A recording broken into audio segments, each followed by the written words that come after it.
4A Plus ចំនួនថ្មី 4A Plus ចំនួនថ្មី 4A Plus ចំនួនថ្មី 4A Plus បងប្អូនគ្រាន់តែញ៉ាំមកគ្រាប់ហើយឲ្យអូនតូចរបស់បងប្អូនទាំងអស់គ្នានឹងមានប្រតិកម្មដូចជាឡើងរឹងជាងមុនខ្លាំងជាងមុនយូរជាងមុន អ្នកអាចញ៉ាំដោយទំនុកចិត្តនិងភាពជឿជាក់បាន 4A Plus ចំនួនថ្មី 4A Plus ចំនួនថ្មី 4A Plus ចំនួនថ្មី 4A Plus បងប្អូនគ្រាន់តែញ៉ាំមកគ្រាប់ហើយឲ្យអូនតូចរបស់បងប្អូនទាំងអស់គ្នានឹងមានប្រតិកម្មដូចជាឡើងរឹងជាងមុនខ្លាំងជាងមុនយូរជាងមុន អ្នកអាចញ៉ាំដោយទំនុកចិត្តនិងភាពជឿជាក់បាន 4A Plus ចំនួនថ្មី 4A Plus ចំនួនថ្មី 4A Plus ចំនួនថ្មី 4A Plus បងប្អូនគ្រាន់តែញ៉ាំមកគ្រាប់ហើយឲ្យអូនតូចរបស់បងប្អូនទាំងអស់គ្នានឹងមានប្រតិកម្មដូចជាឡើងរឹងជាងមុនខ្លាំងជាងមុនយូរជាងមុន អ្នកអាចញ៉ាំដោយទំនុកចិត្តនិងភាពជឿជាក់បាន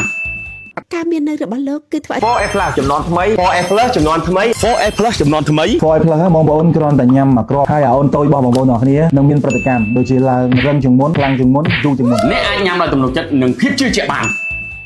យើងខ្ញុំសូមថ្លែងអំណរគុណយ៉ាងជ្រាលជ្រៅបំផុតចំពោះបងប្អូនដែលបានចំណាយពេលវេលាដ៏មានតម្លៃដើម្បីតាមដានទស្សនាខ្សែវីដេអូឃ្លីបនេះតាំងពីដើមរហូតដល់ចប់យើងខ្ញុំសូមប្រសិទ្ធពរជ័យជូនដល់បងប្អូនទាំងអស់ឲ្យជួបតែសេចក្តីសុខសេចក្តីចម្រើនគ្រប់ក្រុមគ្រួសារសូមអរគុណ